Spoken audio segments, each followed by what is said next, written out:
दुनिया में जहां एक और युद्ध की बात जब हो रही है तो मिडिल ईस्ट की चर्चा है, यूरोप की चर्चा है। लेकिन इस बीच में आप भूल जा रहे हैं कि इनसे पहले भी युद्ध थे। भारत पाकिस्तान के बीच थे और भारत और बांग्लादेश के बीच में लंबे समय से एक ऐसा विषय विमर्श चल रहा है जो कि शेख हसीना के भारत आगमन के बाद हुआ है। इस बीच में दुनिया भर से ध्यान हटाकर भारत बांग्लादेश का एक अपडेट आपके बीच में लेकर मैं हाजिर हूं। अपडेट ये है कि भारत ने बांग्लादेश से अपने जो उच्चायोग हैं या फिर जो अपने यहाँ पर कॉन्सुलेट ऑफिसेज हैं वहां पर तैनात परिवारजनों से, यानी कि जो हमारे अधिकारी हैं, उनसे कहा है कि आप अपने परिवारजनों को वापस इंडिया ले आइए। ऐसा कहते हुए भारत की ये जो खबर निकलती है ये अपने आप में एक बड़ी सुर्खी बन जाती है कि क्या भारत बांग्लादेश के अंदर कोई कार्यवाही करने वाला है या फिर भारत बांग्लादेश के बीच के रिश्ते बहुत बिगड़ गए हैं, किसी को पता भी नहीं चला। राजनयिकों को किसी देश से निकलने की सूचना सबसे अंतिम सूचनाओं में मानी जाती है। भारत ने कुछ ही देश ऐसे हैं जहां पर जो कॉन्सुलेट ऑफिस में काम करने वाले अधिकारी हैं उन लोगों को परिवार ले जाने की परमिशन नहीं दी हुई है, जिनमें Pakistan, Afghanistan, south Sudan, Iraq है। ऐसे में बांग्लादेश के लिए भी ये सूचना जारी कर देना अपने आप में एक बड़ी खबर बन जाता है। बड़ी खबर बनता है, हेडलाइन बन जाता है कि भारत ने बांग्लादेश में रह रहे डिप्लोमेट्स से कहा है कि आप अपने परिवारजनों को वापस ले आइए। एक और अपडेट आता है कि वर्ष 2026 में, वर्ष 1996 में शुरू हुआ भारत बांग्लादेश के बीच में गंगा जल समझौता खत्म होने जा रहा है। 30 साल पूरे होने जा रहे हैं।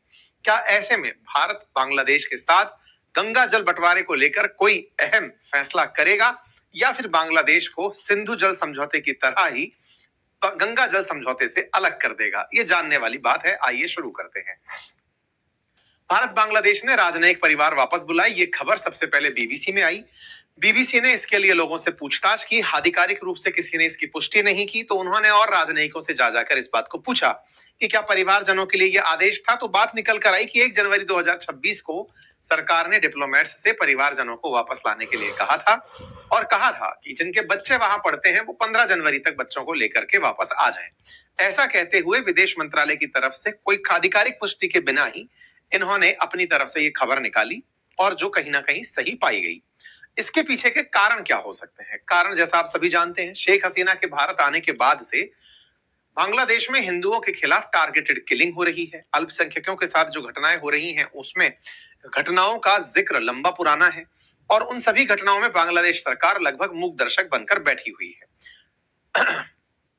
दीपू की मौत के बाद में अमृत मंडल की मौत होना हो, हिंदू बिजनेसमैन कोंकण चंद्र दास की मौत होना हो, इन सब की हत्याएं मास किलिंग हुई है। इन सभी के साथ में बांग्लादेश के अंदर रिलीजियस आउटरीच के तहत अल्पसंख्यकों के खिलाफ हो रही हिंसा के तहत मतलब टारगेटेड किलिंग की गई है। बांग्लादेश में लगातार इस तरह की घटनाओं के बीच में भारत ने अपना स्टैंड, क्योंकि बांग्लादेश का निजी मामला है, बांग्लादेश में रह रहे हिंदू भी बांग्लादेशी हिंदू हैं, उनके अपने देश के अपने मामले में भारत ने इंटरफेयर नहीं किया। लेकिन भारत अपनी प्रतिक्रिया स्वरूप की ये भारत के खिलाफ करने के लिए कि भारत हिंदू बहुल राष्ट्र है तो यहां पर हिंदुओं को प्रताड़ित करेंगे तो सरकार को दर्द होगा, इस तरीके से ये काम कर रहे हैं, तो भारत ने अपने लोगों को वहां पर बाहर बुलाने का फैसला किया हो। ये एक प्रतिक्रिया भी हो सकती है और भारत की भविष्य को लेकर कोई रणनीति भी हो सकती है। इस पर मोहम्मद यूनुस का कहना था कि बांग्लादेश में तो हर साल ही 3 से 4 हजार लोग मरते ही हैं इस तरह की हिंसाओं में। उनमें से पिछली बार 645 ऐसे कम्युनल अपराध दर्ज हुए हैं और उनमें से 71 कम्युनल अपराध जो हैं, मतलब 645 अपराधों में से 71 ही हैं जो कम्युनल अपराध हैं। इनका ये डेटा देने का तरीका है। इन्होंने बकायदा कहा कि Bangladesh is very much non, कि यहाँ तो 3-4 हजार मौत ऐसे ही हो जाती हैं। तो ऐसे में जब मौतें हो जाती हैं तो बोले हम तो यहाँ पर बस ये काम करने की बात कर रहे हैं कि हाँ भाई, बांग्लादेश के अंदर 71 मौतें ही कम्युनल मौतें हुई हैं, तो इनके लिए ये केवल एक नंबर है। यहाँ पर किसी की मौत से इनको कोई फर्क नहीं पड़ रहा है। दूसरा कारण क्या हो सकता है? दूसरा कारण भारत का मानना यह है कि यहाँ पर फरवरी में इलेक्शन है और इलेक्शन में निश्चित ही शेख हसीना की पार्टी के लोगों को तो चुनाव ही नहीं लड़ने दिया जा रहा है। ऐसे में भारत के खिलाफ प्रदर्शन करते हुए प्रदर्शनकारी चुनाव प्रचार के दौरान कहीं भारत के उच्चायोग, भारत के परिवारजन, जो उच्चायोग के परिवारजन हैं, उनको नुकसान ना पहुंचा दें, ये भारत के लिए एक चिंता का विषय हो सकता है। हो सकता है इसी कारण से भारत ने अपने जो भी ऑफिसेज हैं उन अधिकारियों को भारत के लिए कहा हो कि आपका नॉन फैमिली पोस्टिंग कंसीडर किया जाएगा, यहाँ पर भारत के राजनयिक जो हैं वो चटगांव, खुलना, राजशाही और सिलहट में भी तैनात हैं।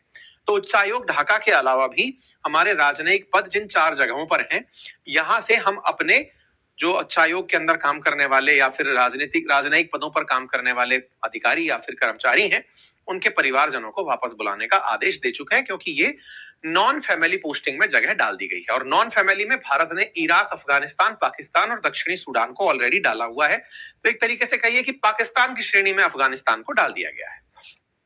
इस बात पर जब बांग्लादेश से सवाल पूछा गया कि साहब ये आप लोगों के लिए इस तरह की कदम है, क्या ये सही मानते हो, तो बांग्लादेश की प्रतिक्रिया वही थी कि भारत कुछ ज्यादा ही रिएक्शन दे रहा है, ऐसा भी कुछ नहीं हो गया है।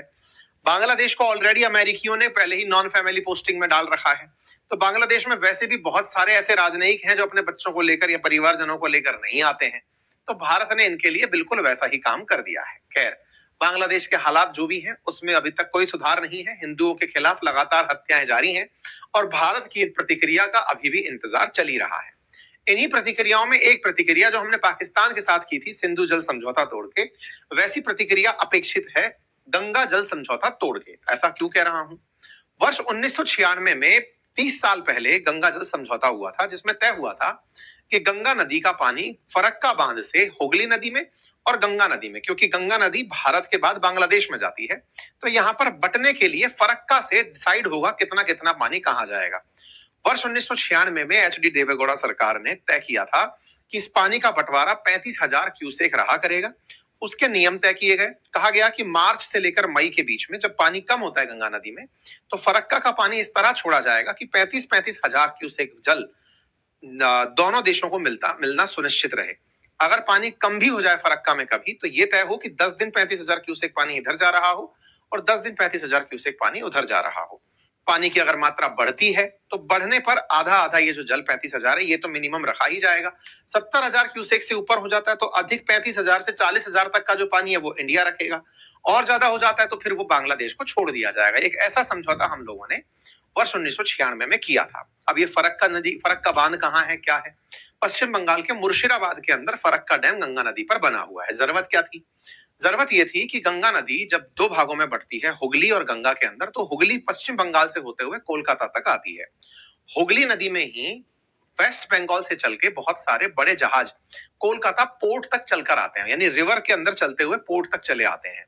लेकिन गंगा नदी अपने साथ, क्योंकि हिमालय की जो मिट्टी है वो भी अपने साथ लेकर चलती है, तो बड़ी मात्रा में सिल्ट लेकर चलती है। सिल्ट मतलब पानी के अंदर मिला हुआ जो गाद है वो लेकर चलती है, और वो गाद नदी की तलहटी में जलता चला जाता है। परिणाम क्या निकलता है? परिणाम ये निकलता है कि बड़े जहाज कोलकाता पोर्ट तक नहीं आ पाते, गाद में फंसते हैं। ये घटना हुआ करती थी, ब्रिटिश काल में भी रिकॉग्नाइज हुई थी। इसी का समाधान ढूंढा गया था कि क्यों ना ऐसा किया जाए कि जब पानी का जल स्तर कम हो, नदी का जल स्तर कम हो, तब नदी में तेज जल छोड़कर उस गाद को पश्चिम मतलब उसके अंदर बंगाल की खाड़ी में छोड़ दिया जाए। इसी के लिए एक डैम का योजना बनाया गया था जिसका नाम फरक्का डैम बना। तो ये जो फरक्का डैम है, इसी डैम ने आज तक कोलकाता पोर्ट को चालू रखा हुआ है। बाकी समय जब पानी मतलब मानसून के समय तो पानी वैसे ही खूब भर के रहता है, तो जहाज अंदर तक आ ही जाते हैं। लेकिन जो बाकी टाइमिंग है, जिस समय जनवरी से लेकर विशेष रूप से मई तक का समय, जब गंगा नदी का जल स्तर थोड़ा कम होता है, उस समय पर भी पूरे टाइम पानी बना रहे नदी में, इसके लिए फरक्का डैम का प्रायोजन किया गया था। और ये पानी चूंकि भारत रोक ले रहा था, बांग्लादेश भी इस पानी को पीता है, बांग्लादेश में भी ये पानी पहुंचता है, क्योंकि गंगा नदी 2 भागों में बंट जाती है, तो उसी को ध्यान में रखते हुए गंगा नदी में जल समझौता किया गया था। अब गंगा नदी कहां से निकलकर कहां जाती है, ये तो आप लोगों ने मल्टीपल टाइम ज्योग्राफी में मुझसे सुना है, तो ये डिटेल जानकारी तो मैं आपको सारी वेबसाइट पर डाल के दे ही दूंगा। लेकिन हाँ, फिर भी मैप के माध्यम से समझ लीजिए कि कुछ इस तरह से हुगली और पद्मा के अंदर गंगा नदी बटकर चल रही होती है। ये मल्टीपल टाइम डिस्कस हुई चीजें हैं कि फरक्का नदी, फरक्का डैम के बाद में हुगली नदी निकल जाती है कोलकाता की तरफ, पद्मा चली जाती है बांग्लादेश की तरफ, और इसी पद्मा में आकर के फिर मिलती है ब्रह्मपुत्र जानी जाती है वहां पर जमुना के नाम से। फिर ये पद्मा आगे बहती हुई जाती है और फिर मेघना नामक एक नदी से मिलती है, और फिर फाइनली बंगाल की खाड़ी में गंगा नदी मेघना बनकर गिरती है। ज्योग्राफी में जनरली रटने वाली चीजों में से है। आपने मल्टीपल टाइम इस चीज को याद कर ही लिया होगा, अब तक आपको जानकारी हो ही गई होगी। तो फिलहाल के लिए फोकस हुगली नदी पर है, और हुगली नदी के लिए फरक्का बांध जरूरी है। फरक्का बांध का जो निर्माण है ये 1975 के अंदर शुरू हुआ था, और मतलब ये अल्टीमेटली इसी तरह से बनाया गया था कि भारत के अंदर हुगली नदी के अंदर जो हुगली नदी पर बना हुआ कोलकाता पोर्ट है, ये पूरे टाइम चालू रहे। इसी के लिए एक ब्रिटिश व्यक्ति थे जिनका नाम था सर आर्थर कॉटन। उनके सुझावों को मानते हुए इस फरक्का डैम का निर्माण किया गया था। फरक्का डैम के अंदर मतलब पानी के छुड़ाव के लिए 109 गेट बनाए गए हैं और उन 109 गेट से पानी का प्रबंधन समय समय पर किया जाता रहा है। भारत और बांग्लादेश के बीच में इस बांध के पानी को लेकर कई बार पहले भी विवाद रहा है। समय समय पर ट्रीटियां होती रही, 71 में, 77 में, बीच बीच में एक ऐसा दौर भी आया जब बड़ा अनिश्चितता का काल रहा, 87 से लेकर 96 तक।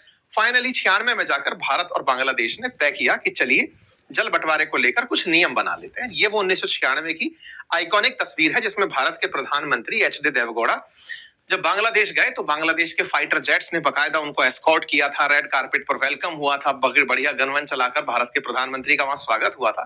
शेख हसीना जी के द्वारा ये वार्म वेलकम किया गया था और इसमें तय हुआ था कि अगर 50,000 क्यूसेक से पानी कम है तब तो दोनों देश बराबर बराबर बांटेंगे अल्टरनेट डे पर। 70,000 से 75,000 है तो तय किया जाएगा कि पहले 35,000 क्यूसेक बांग्लादेश को दिया जाए, बचा हुआ पानी भारत को दिया जाए। 75,000 क्यूसेक से ज्यादा है तो 40,000 क्यूसेक भारत को दिया जाएगा, बचा हुआ पानी जो है बांग्लादेश को दिया जाएगा। तो बांग्लादेश को बराबर सा ट्रीटमेंट मिल गया था। इससे ज्यादा बांग्लादेश के लिए क्या हो सकता था। लेकिन अब ये ट्रीटी खत्म होने वाली है और ट्रीटी खत्म होते समय पश्चिम बंगाल को तो पहले ही पानी की स्कार्सिटी है। पश्चिम बंगाल तो पहले ही नाराज है कि हमें बिना पूछे ही समझौता कर लिया, जबकि पानी हुगली जो है वो गंगा वेस्ट बंगाल में बह रही है, तीस्ता भी वेस्ट बंगाल से बांग्लादेश में जा रही है। तीस्ता को लेकर के आजकल बांग्लादेश ज्यादा तेवर भी दिखा रहा है। तो जब पानी हमारे यहां से वहां जाता है तो फिर हम इसमें डिसाइडिंग फैक्टर क्यों ना बने। तो ऐसे में अब चूंकि बंगाल में इलेक्शन भी है, पश्चिम बंगाल में, और पश्चिम बंगाल में इलेक्शन भी है, पश्चिम बंगाल सरकार बार बार भारत सरकार से कहती आई है कि जल बंटवारे को लेकर के आप भारत का पक्ष ज्यादा क्यों नहीं रखते। 96 की ट्रीटी 2026 में खत्म भी हो रही है। तमाम वो कारक एक साथ इकट्ठे होते जा रहे हैं। भारत बांग्लादेश के संबंध अच्छे भी नहीं है। ऐसे में एक साथ काफी सारे फैक्टर्स पाइल अप हो गए हैं। परिणाम की अपेक्षा है कि भारत सरकार सिंधु जल जैसा ही समझौता इनके साथ भी कर दे कि साहब पहले हम अपना पूरा पानी खुद का वसूलेंगे, बच जाएगा जो तुम्हें देंगे, और अपनी आवश्यकता के अनुसार छोड़ेंगे, तुम्हें बताएंगे भी नहीं। कोई भी गंगा जल को लेकर के समझौता हम नहीं करेंगे, क्योंकि अल्टीमेटली जब तक आपके हाथ में कुछ नहीं होगा तो आपके पास नेगोशिएशन के लिए जब कुछ नहीं होगा तो दूसरा देश आपको क्यों गांठेगा। आज बांग्लादेश इतना आश्वस्त है भारत से कि अब भारत उसका कुछ बिगाड़ ही नहीं सकता। समझौतों में बंधा हुआ है, भारत की मजबूरी है, नॉर्थ ईस्ट पहुंचना है, तमाम प्रकार की चीजें। अगर ऐसा ही है तो फिर मतलब जब तक आप टेबल पर नहीं हैं तब तक तो आप मेनू ही हैं। ये बात आपको ध्यान रखनी चाहिए। तो फिलहाल के लिए अपेक्षा है भारत सरकार से, देखते हैं कि वो किस तरह से इस पूरे काम को करती है। बाकी आप लोग इस विषय पर क्या सोचते हैं, अपनी राय जरूर कमेंट बॉक्स में बताएं। चैनल पर नए